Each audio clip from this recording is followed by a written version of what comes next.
Okay, so here I'm going to demonstrate exactly what I did in as much detail as I possibly can. So the D1 diode is the thing that first caused the problem with the Super Nintendo, and that is that thing right there. And you can't source those things, and I didn't have another motherboard to source one of those things off of, so I didn't bother to replace it. Now, I replaced 5 of these regulators, thinking that might have been the problem. That's not the problem. Um, I was trying to bridge that circuitry to make it work, and the regulator would still get hot and it wouldn't power on. So I knew the regulator wasn't the issue. I knew that it was getting power somehow, but it wasn't getting the right voltage or output with what I was bridging.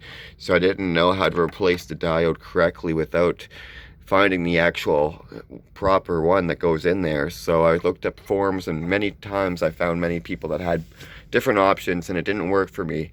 But what did work is I found actually a diode. I got to put it in the description here. A diode that it's not you just you solder it onto the two middle pins and the left pin. You ignore the right back pin, and if that makes sense to whoever is trying to solder on motherboards anyways for Super Nintendos. And though the diode, it doesn't matter the right pin.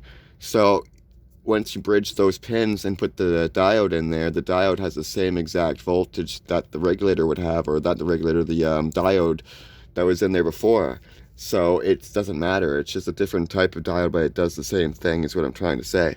So if I'm zooming in here, you can see where it says on the motherboard, where it says D1 right there behind J2.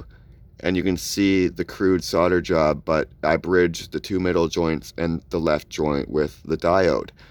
And it's still not cut, it's not properly put in. I haven't fixed this properly yet. I didn't think it was gonna work.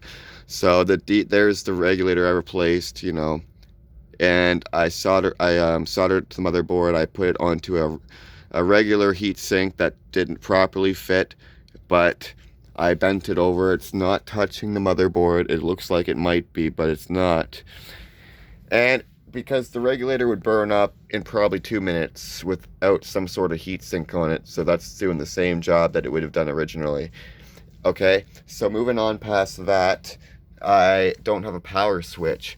So what I did there is I just bridged the power switch with crude solder that I'm going to work on again later, obviously.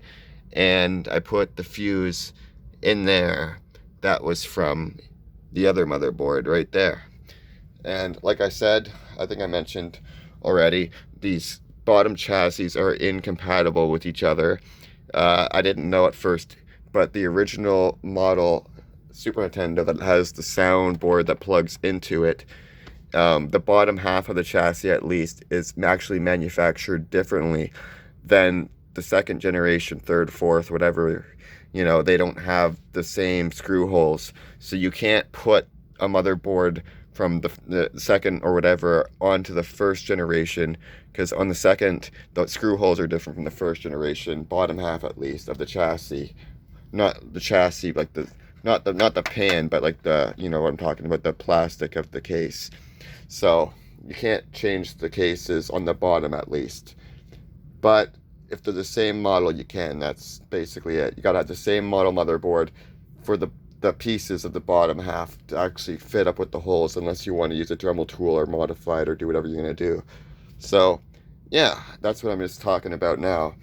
I'm not about to do that to a motherboard or sorry, a chassis or frame.